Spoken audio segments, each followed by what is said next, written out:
Yeah.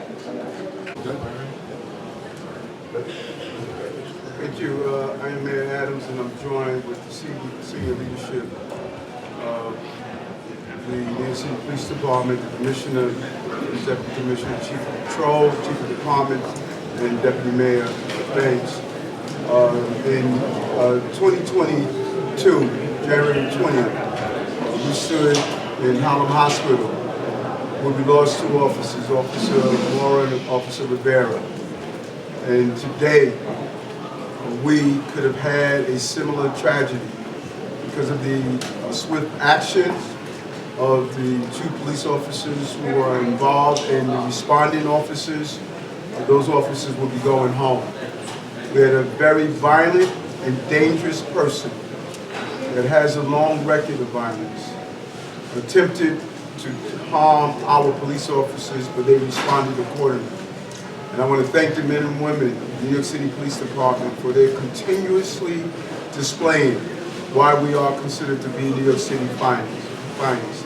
This was a horrific incident that, because of their actions, a dangerous person is apprehended, and we have two officers that will be going home to their families. I want to turn it over to the Police Commissioner, give an overview of the case. The Chief of Detectives will give the details of what took place here. Commissioner? Okay, good evening, everyone. We're here because two officers from the 73rd Precinct were shot today while doing the job New Yorkers asked them to do.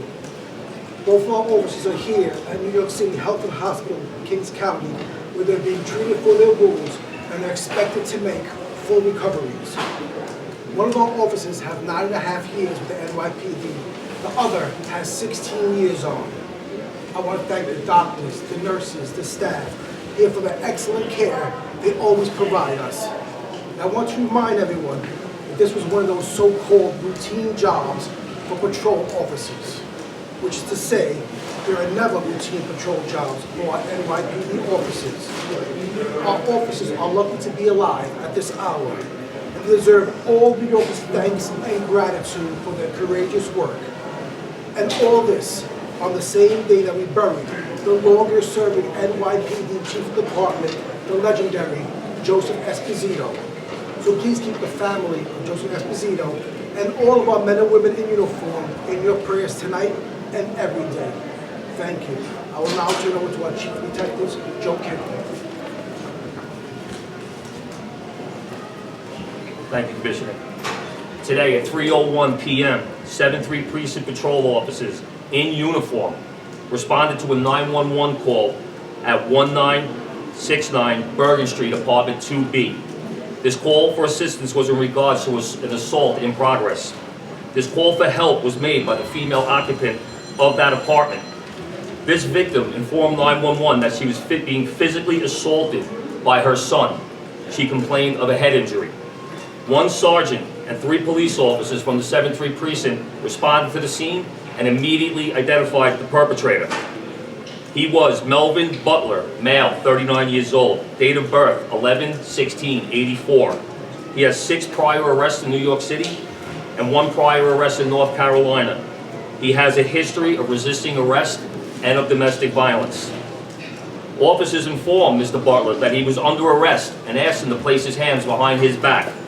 At this time, Butler resists and a violent struggle ensues. At some point, Butler grabs hold of an officer's service weapon and shots are fired.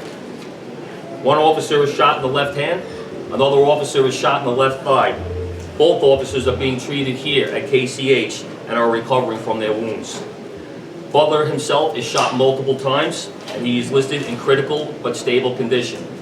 This investigation will continue by the NYPD Force Investigation Division while working with the Kings County District Attorney's Office. Thank you. Thank God our police officers are going to be okay. But New Yorkers need to ask the question, why is this continuing to happen? Why are these vicious assaults on police officers happening day after day? The assaults keep on going up. Why is that happening?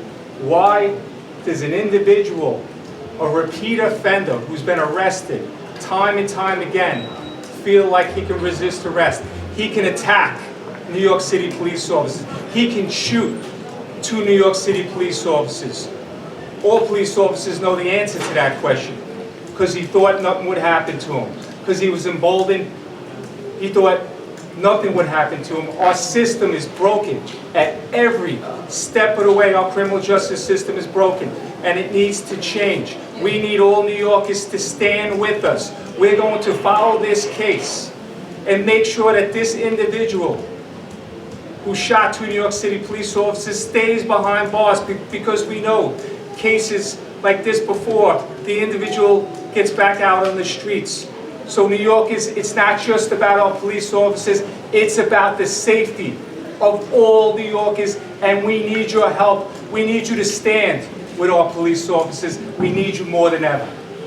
I will take a couple of questions for the Chief of Detectives. There you go. Ida Siegel, NBC. Chief, can you give a little more detail about the struggle? Was Butler able to fully take the gun away from the officer and then fired it? Or did it kind of go off while 2 people are struggling with the weapon? We're still, with the Course Investigation Division, they're still monitoring the body-worn camera. They're looking at every angle. They're going through that.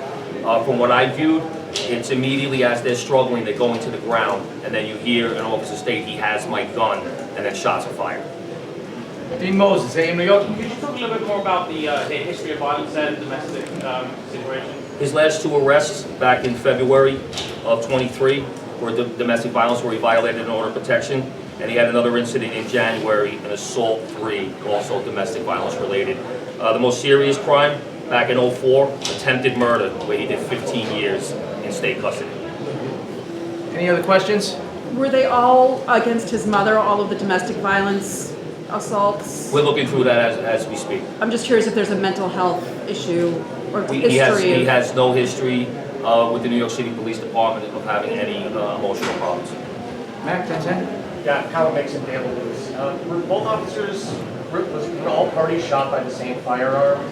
We're working through that. Crime scene is there right now. They're processing. And like I said, Force Investigation will do their investigation to come up with the results of the ballistics. And is there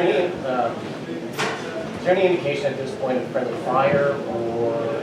Obviously, that's something that we're going to be looking at, but as of right now, it's too early in the investigation to determine that. All right, any other questions? Charges yet? No charges as of yet. Last one. Anybody else hurt? The mother? Anybody else hurt? The FDNY have been telling us that we're like you, but people injured. The original 911 call was complaining of a head injury. All right. All right, thanks everyone. Thank you, everyone. Thank you.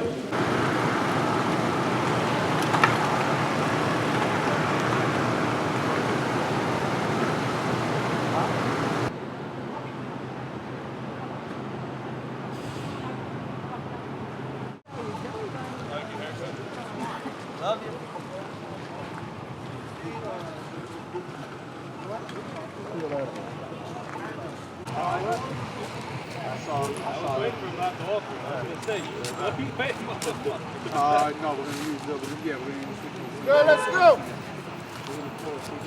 Let's go.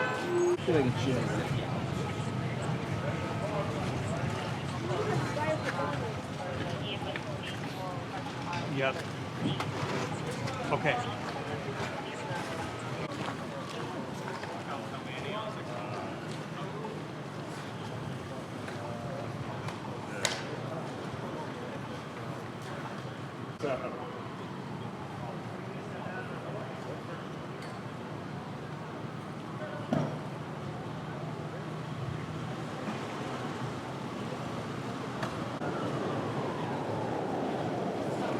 Back up, huh?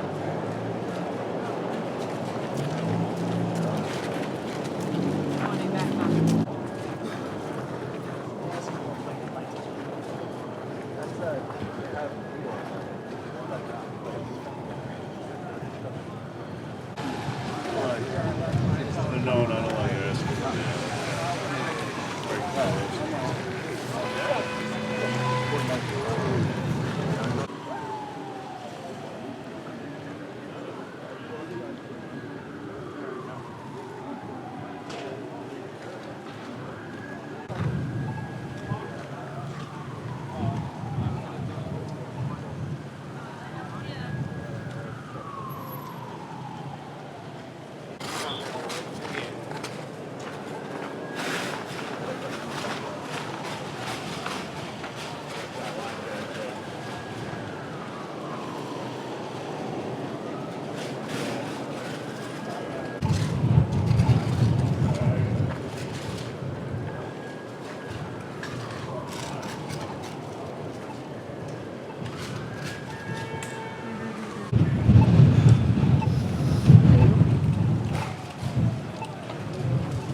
What's up,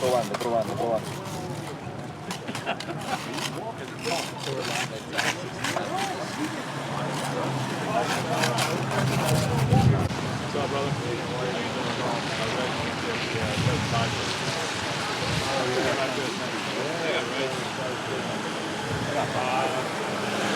What's up? In 1 second, what do you got?